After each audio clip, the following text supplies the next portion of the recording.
That's the wrong question. Oh yeah? What's the right one? Do you really want to find out?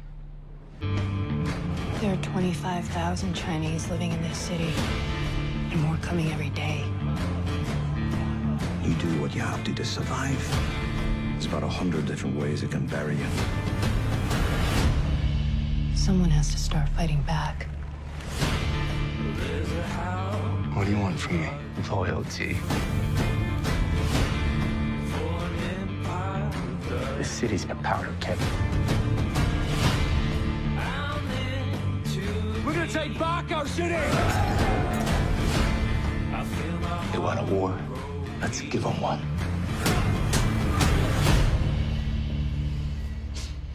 Okay. Let's go.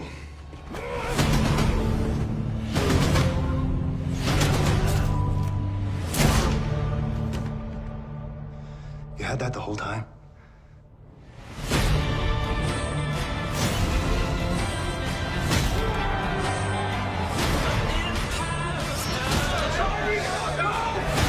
War's good for business.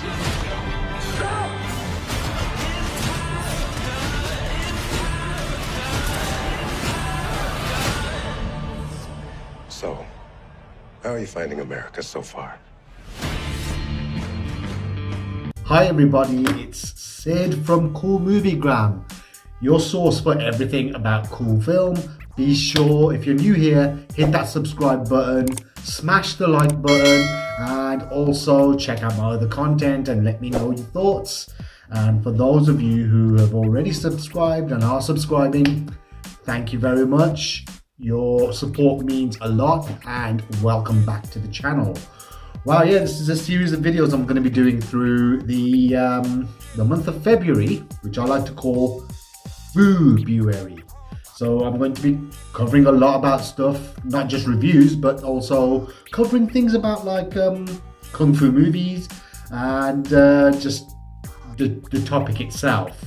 Because those of you who know, I love kung fu movies, and I'm an actual, I'm a fanatic of that stuff. And yeah, well, today is the first ever FU-BRUARY video. It's the Year of the Dragon, and what can be better to start off FU-BRUARY with something Bruce Lee related. Come on. Yep, I'm a huge fan of Bruce Lee ever since I was a child, and he's one of my inspirations.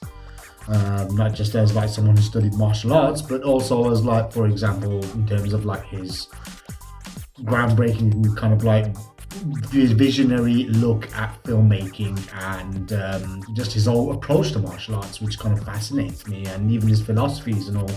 Having read a bunch of literature by and even about Bruce Lee, and watched a lot of documentaries, and yeah, there was always a subject. Now today we're going to be just covering a TV show, which is actually a first for my my channel. Nice Bruce Lee related, because it's actually based on an idea that Bruce Lee had back in the 60s when he was working on the Green Hornet, and around that time when he was struggling in Hollywood. And that idea, that show we're talking about, is Warrior. And yeah, it has been running for a few years now, and it's actually in 3 seasons so far. Yeah, and of course the creators of them are you got people like Jonathan Tropper, who created that show Banshee, which is absolutely amazing if you haven't seen it or not. Justin Lin, who's American Asian filmmaker, who's worked on the Fast and Furious films, and also, well, yeah, did his debut, which was Better Luck Tomorrow, great movie, and of course Shannon Lee, who's the daughter of Bruce Lee, who's actually one of the executive producers. Now, yeah, of course, now what this show Warrior is about, I mean, I'm a huge fan. This show's actually coming to Netflix. This was actually originally on HBO Max, because it was one of the Cinemax shows before that channel kind of just stopped airing. Yeah, the show itself, it stars Andrew Koji as Assam. who's a young martial arts prodigy, and at the start of the first season you kind of see him traveling on a boat with many other Chinese immigrants to San Francisco in the late 1800s. And of course, a lot of hostile kind of like atmosphere and the welcome that they were getting at that time. Assam's kind of spotted by Wang Chao, played by the amazing Hun Lee, who's kind of like a dealer in Chinatown in San Francisco, who kind of works amongst the Tongs being the gangs that control the vices in Chinatown. And he kind of spots that Assam has great ability, and he is actually sold to the biggest gang in Chinatown, the biggest Tong, the Hop Way, of course dressed in black Armani suits, three-piece suits with Grandad Oxford collar shirts and a red pocket square. And and their weapon of choice is a hatchet. And he's kind of sold as kind of like as a foot soldier because of his ability to scrap, as they put it shortly. And he kind of makes friends with Young Jun, played by Jason Tobin, who's the son of Father Jun, played by Perry Young, who's the head of the Hop Way. Who, by far, when you kind of meet the character of Father Jun, you see him as the most fearsome man, the meanest mofo in Chinatown, and he becomes like pretty much someone who's kind of walking a fine line.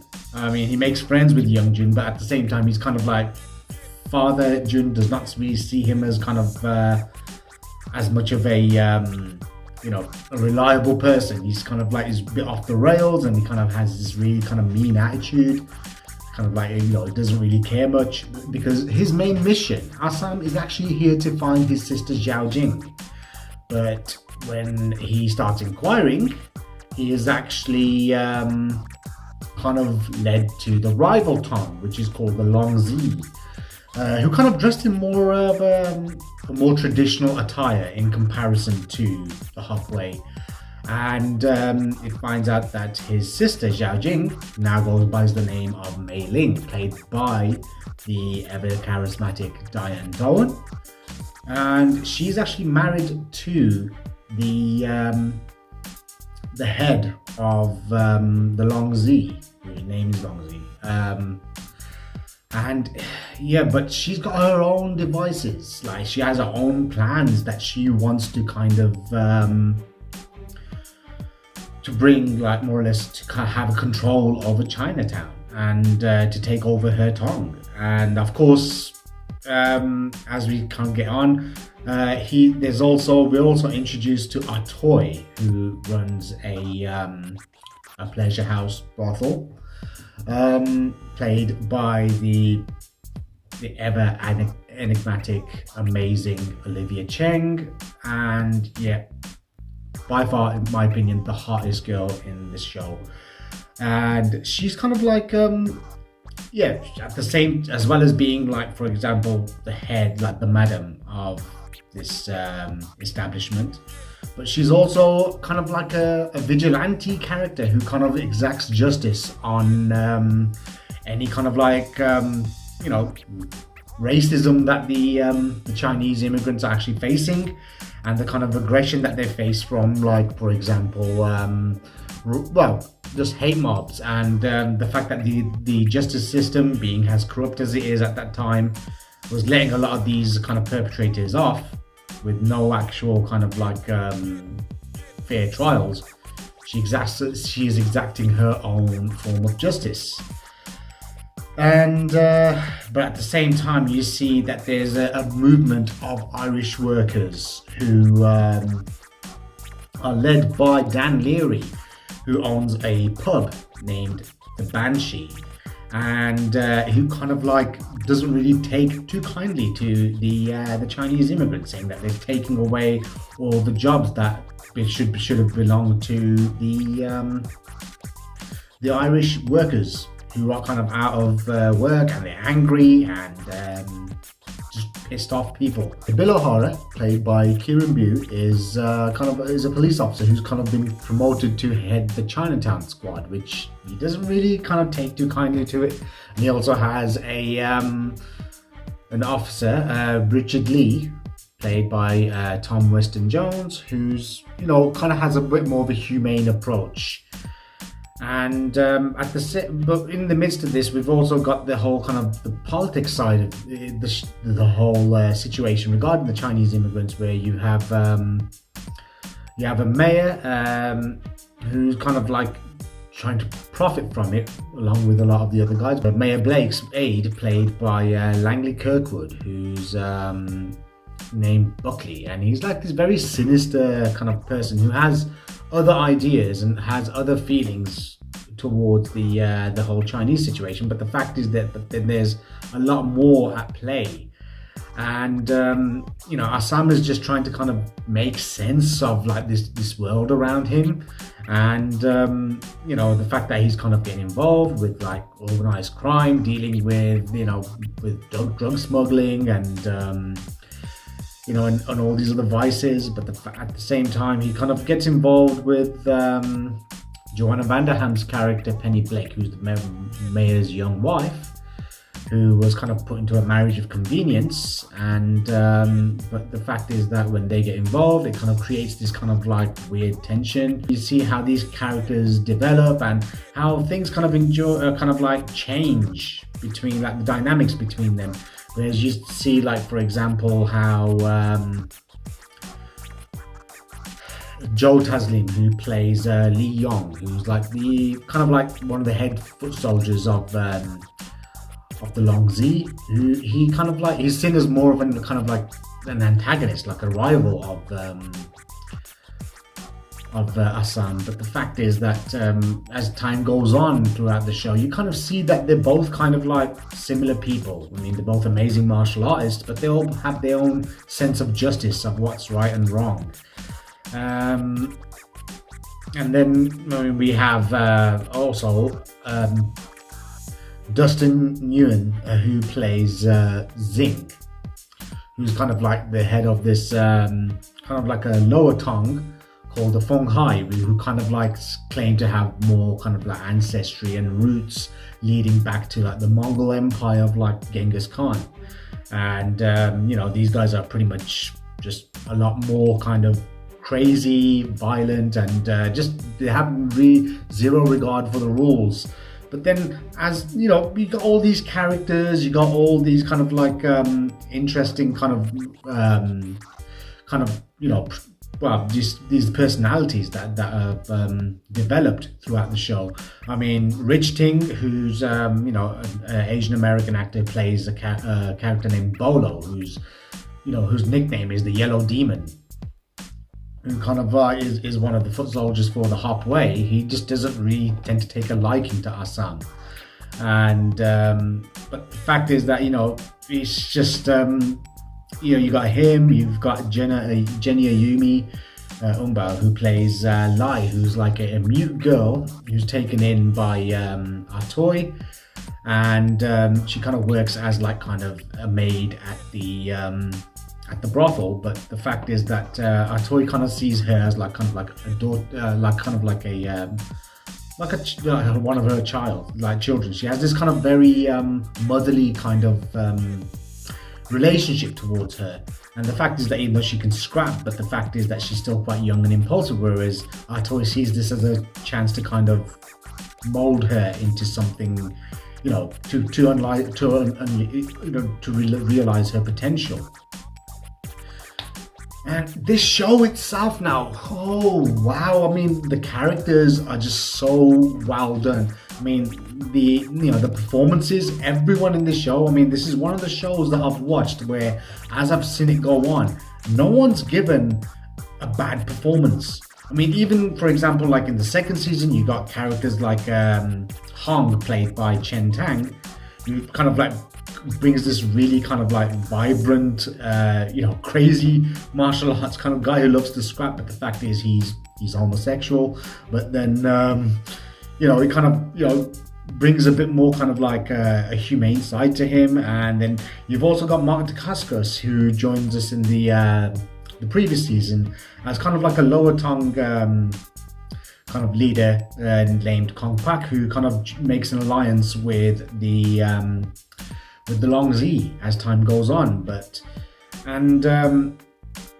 Everyone's performances are absolutely amazing. I mean, all I loved about Assam, the character Assam by Andrew Koji, I mean, the fact that his character is pretty much, he has this Bruce Lee mannerisms when he's fighting, especially like in the opening fight scene in the first ever episode. But he has this kind of Clint Eastwood type of demeanor about him, that character. He just has this kind of like, it kind of reminds you of The Man with No Name. He just kind of has this kind of gritty kind of exterior, but like, and he has this really kind of like devil-may-care attitude. But through the midst of this all, he has he's a badass, but at the same time he's very humane. He has like these morals, and like he has these kind of like ideals that make him kind of stand out from just being another foot soldier. And it's just the way that the whole show is packaged. I mean, he's kind of seen as just an onion, which is kind of a term that they were using, which kind of like, anyone who crosses, like, for example, crosses the sea to come as an immigrant is just seen as like just another onion, which is like you're just taking up space. That's it.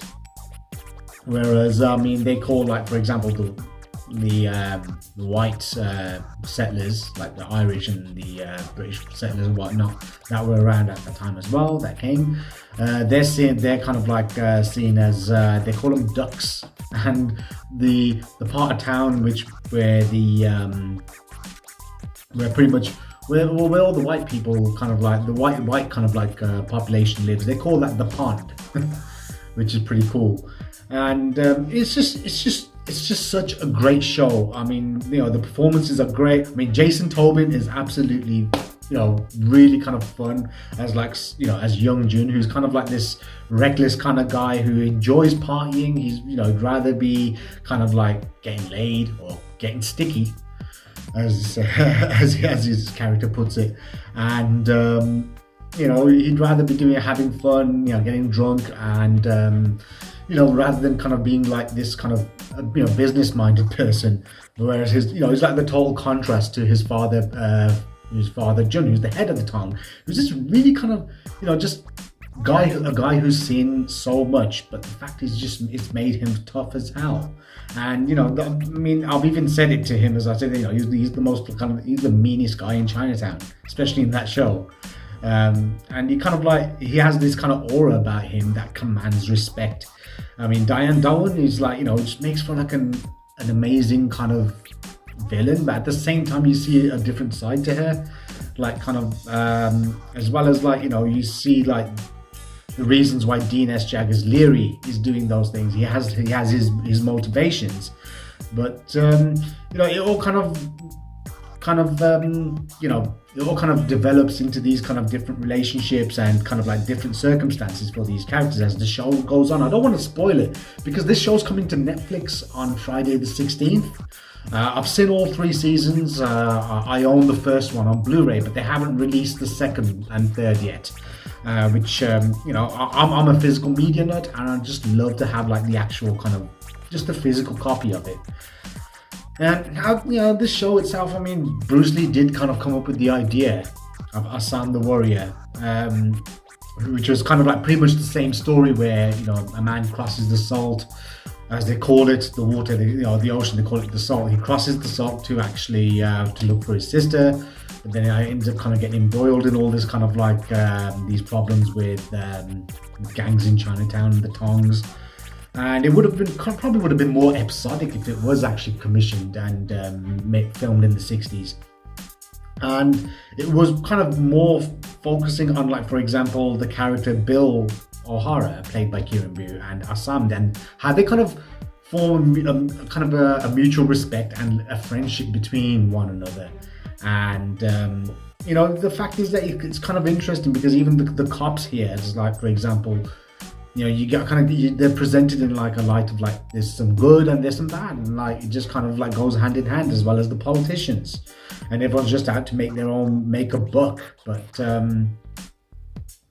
you know, on top of all of that, the fight scenes are absolutely incredible. I think out of all the American TV shows that I've seen that had anything to do with martial arts or anything like kind of like related to kind of like that kind of genre, I would say Warrior, hands down. Brett Chan is definitely one of the best choreographers ever, and this work is like pretty much better than any American martial arts movie that's actually come out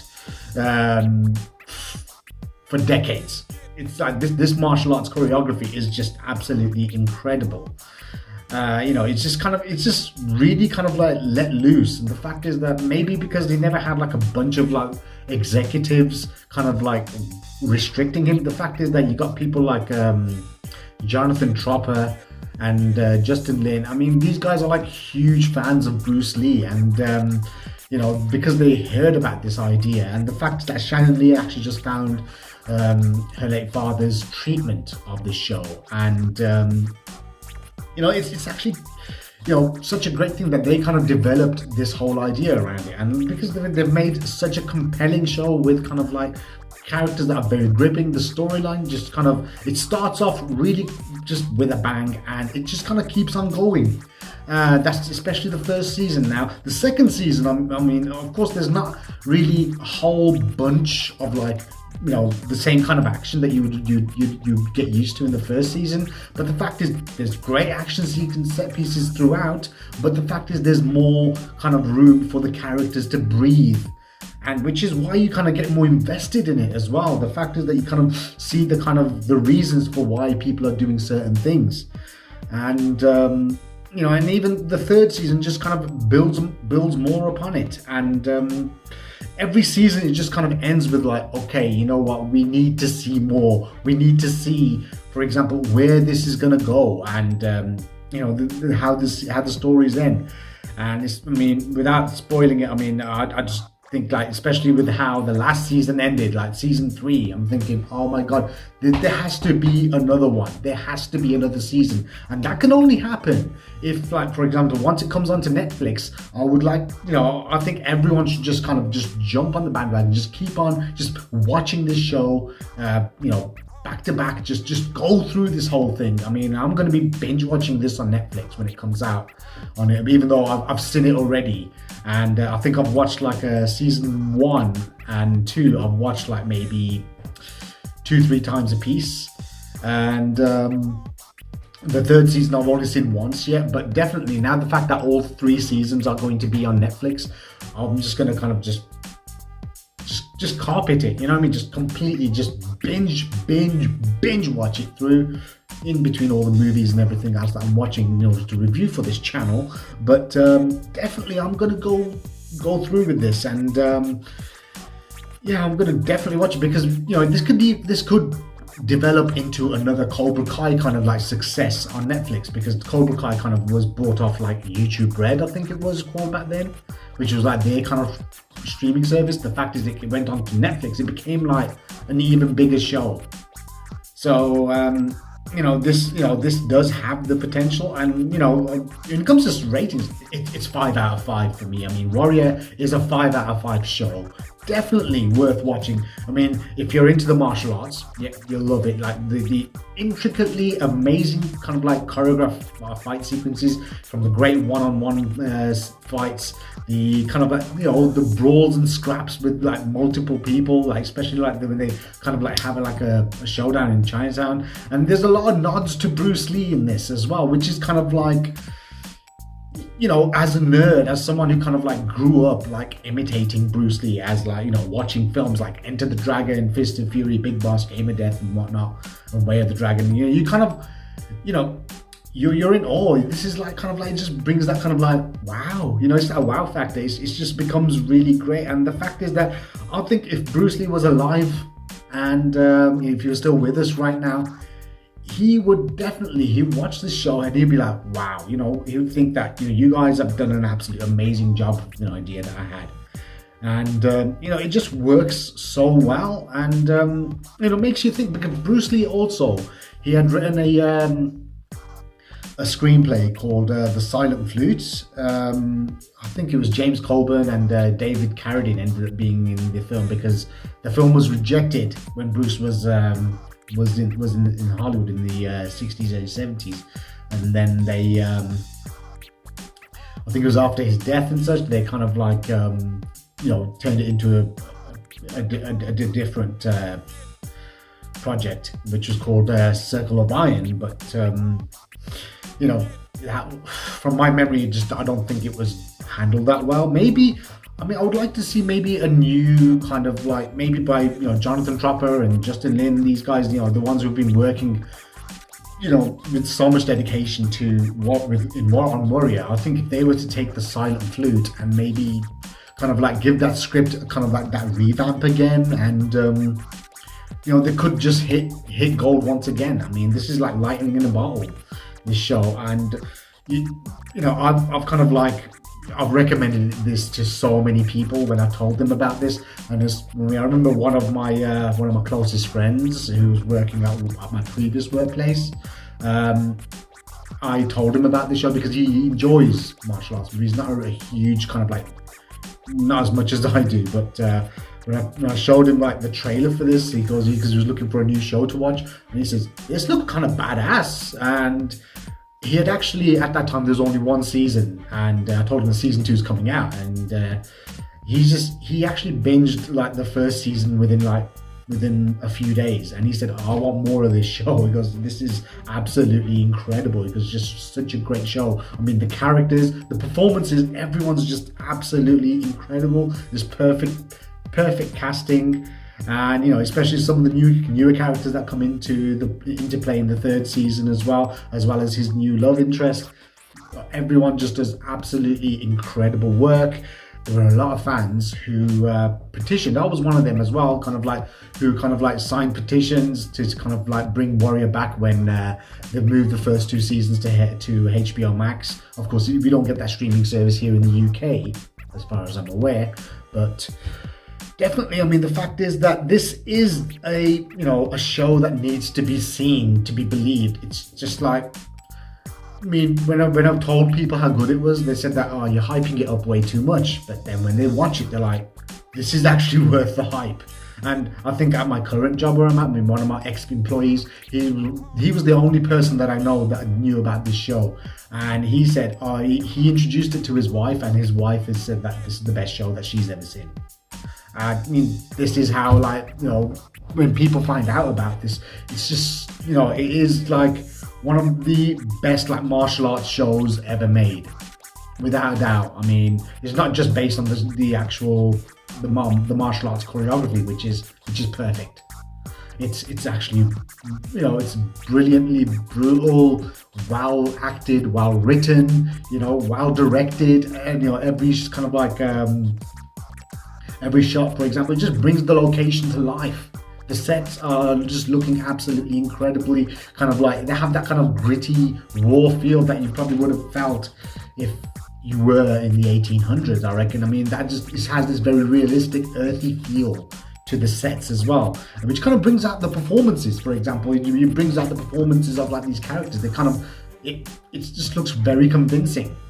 And definitely, I would say check it out, watch it. And it's just, you know, I could talk for hours about this show and how I like, you know, I've got my favorite characters, I've got my favorite, you know, what I like about other characters and what scenes. I mean, you know what nods to Bruce Lee I enjoyed, and wow.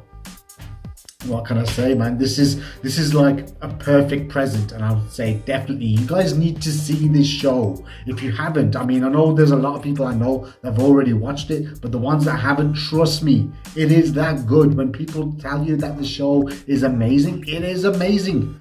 I'm just flabbergasted that, people like, maybe even HBO, the main HBO, didn't actually kind of take it on and say, okay, you know what, we're going to kind of run this show. This is actually, it's got a great fan base, it's growing, more and more people learn about this show. But then when they kind of watch it and it's just the community keeps growing. The fan base of like the Warrior family just keeps growing, because I was kind of on board from day one, and I thought, okay, Bruce Lee's idea. I thought, okay, we get to see this now, and yeah, definitely, I would say, and like the fact is that the cast are just so talented, and the fact is they're very active on social media too, and they're kind of like very responsive, and they're very friendly, very polite, and yeah, I would say this is just, come on, you gotta give this TV show a go. I mean, if it is that good, this is that good. You might enjoy it even more. I mean, there's always something in there for someone to like, even if it is a subject matter that you might not be kind of like the first to like go like, oh, kung fu, even if you're one of those kind of people, but when you watch it, you think, God, this is just gritty. I mean, it's got that kind of gangster feel to it too, with being the tongs. So it's kind of got that kind of vibe that I got the vibe of like Young and Dangerous when I saw this show for the first time. The movies that were based on like the Triad comics. From Hong Kong, and it had this kind of like that raw kind of young kind of gung-ho energy, and like there's that badassery to it, and that coolness, and yeah, come on, what's not to like when it's a bunch of smartly dressed guys just like kicking and chopping people up in fights and brawls, and and all sorts. Right, well, I could talk for hours about this show, but I mean, there's only so much time left. But I mean, this is like, of course, the first installment of FU-BRUARY, and for those celebrating Chinese New Year, Sandy Fai Lao, Kongre Fat Choi, I hope you guys enjoy your Year of the Dragon celebrations. Stay safe and have fun, and yeah, watch Warrior. Definitely watch Warrior. This was my first episode or first video of FU-BRUARY, and I'll definitely will be seeing you on the next one and do some more reviews, and and maybe more retrospectives of Kung Fu themed videos. Take care. See you on the next one.